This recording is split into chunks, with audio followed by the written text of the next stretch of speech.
A world record was broken to protect football fields from climate change.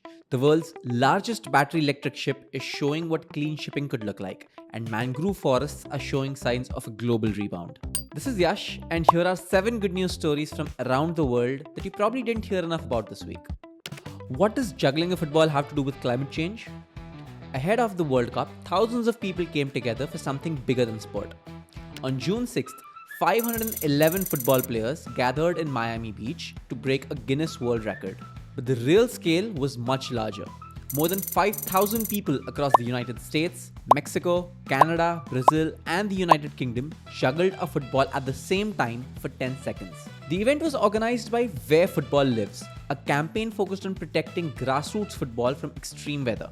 And the timing matters. In the US, parents estimated that children lost about 1 full week of practices or competitions in 2024 because of extreme heat, wildfire smoke, flooding, and unpredictable winters.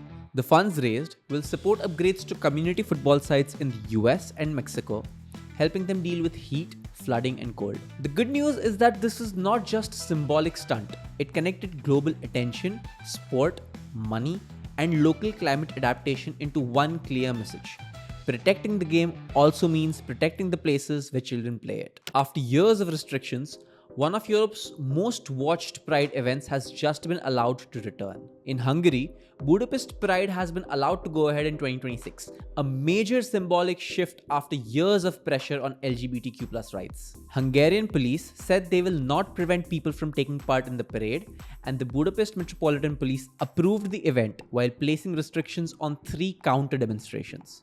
That matters because under former Prime Minister Viktor Orban, Hungary became one of Europe's most controversial countries on LGBTQ rights. In 2025, Hungary's parliament passed legislation that helped authorities ban Budapest Pride. But Budapest Mayor Gergely Korácsony found a legal route to hold the march anyway. More than 100,000 people attended, including European politicians and critics of Orban's government. Korácsony later faced legal action, but proceedings were suspended and European Union's top court also struck down key parts of Hungary's anti-LGBTQ legal framework. Now, under Prime Minister Péter Magyar, the approval of Budapest Pride is being seen as a hopeful signal. The parade is set for June 27. The good news is not just that one event can happen. It is that public space, civil rights, and democratic expression are being reopened after years of restriction. Electric cars are usually discussed as a climate story, but in China, they may also be a public health story. China's electric vehicle revolution is not only reducing emissions, it may already be saving lives. A new study published in Nature Health looked at pollution trends across Chinese cities and estimated that the rise of electric and new energy vehicles prevented roughly 262,000 premature deaths. The study compared real pollution levels with a scenario where conventional petrol and diesel vehicles remained dominant. The result was striking. Carbon monoxide levels were more than 30% lower than they would have been without the shift to cleaner vehicles.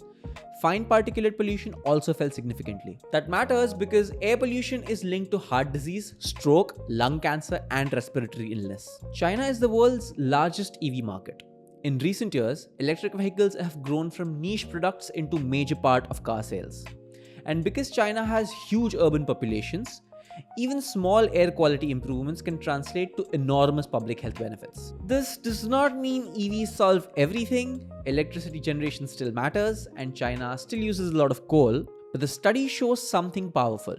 When millions of vehicles stop burning fuel inside cities, people breathe cleaner air and fewer die early. One of the hardest industries to clean up is shipping. And now, a 130-meter electric ferry is showing what the future could look like. In Tasmania, a company called Incat has built something many people once thought was unrealistic. The world's largest fully battery electric ship. The China Zorilla is a 130-meter electric ferry built for Bucabus in South America. It is designed to carry around 2,100 passengers and 225 vehicles between Argentina and Uruguay. Its battery system is massive, around 40 to 43 megawatt hours, making it the largest marine battery system installed in a ship so far. The reason this matters is simple. Shipping is one of the hardest sectors to decarbonize. Ships are heavy, routes are demanding, and charging infrastructure is not easy. But Incat's advantage is lightweight aluminium shipbuilding. Founder Robert Clifford argues that lighter ships need much less power to move, making battery electric ferries far more practical. The company is also building new electric ferries for Danish operator Molslinjen. Those are expected to cut about 132,000 tons of CO2 emissions every year on Danish routes. There are still challenges, especially fast charging at ports. But this proves that electric shipping is no longer just a small boat experiment. It is moving into large, commercial passenger transport, and that is a big deal. Here is a quiet but powerful global trend. More people around the world feel they have the freedom to choose their own lives. A new Gallup poll report has found something quietly hopeful. Globally, more people are satisfied with their freedom to choose what they do with their lives than they were 2 decades ago. In 2025, a median of 82% adults across 138 countries said they were satisfied with this freedom. Only 17% said they were dissatisfied. That is significantly higher than the 71% recorded at the start of Gallup's trend in 2006. The lowest point came in 2008 during the global financial crisis, when satisfaction fell to 65%. The biggest gains have come from countries where people once felt far less free, especially in parts of Eastern Europe, the Balkans, and the Caucasus. Across 29 countries in that wider region, satisfaction rose from a low of 49% in 2009 to 82% in 2025. Countries like Kosovo, Albania, Bosnia and Herzegovina, Serbia, Montenegro, Georgia, and Moldova saw some of the largest increases. Feeling free is not always the same as having strong political rights, but the trend still matters. For millions of people, daily life now feels more open, more flexible, and more self-directed than it did 20 years ago. For decades, mangroves were mostly a story of destruction. But now, the global picture is starting to change. Mangrove forests are one of the most valuable ecosystems on Earth. They protect coastlines from storms, store large amounts of carbon, support fisheries, and provide nurseries to marine life. For decades, the story around mangroves was mostly one of loss. They were cleared for development, aquaculture, agriculture, and logging. But a new study led by Tulane University, using 4 decades of satellite data, found a more hopeful picture.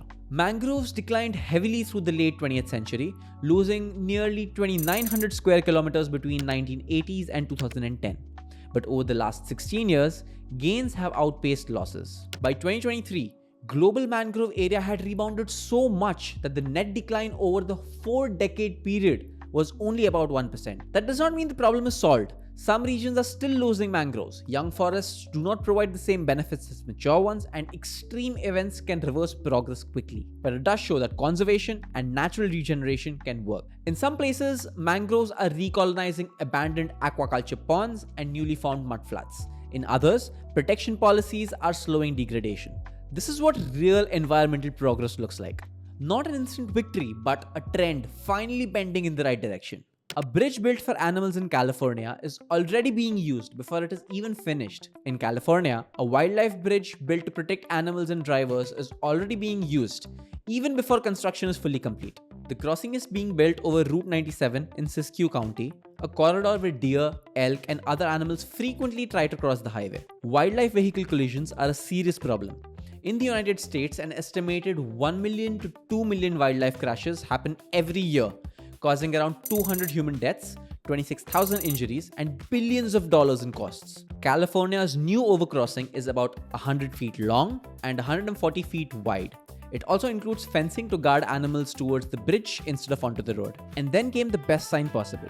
Cameras captured 3 male deers using the bridge before it was even finished. Officials also reported signs of other animals, including a bobcat around the crossing. This matters because wildlife crossings solve 2 problems at once. They reduce road deaths for animals, and they make highways safer for humans. It's a simple idea, but a powerful one. Instead of forcing animals to adapt to roads, we can redesign roads to respect movement of wildlife. And these were some of the good news stories from around the world. I'll be back next week with your weekly dose of good news, and happy Pride Month. For staying till the end, here's a cute picture for you.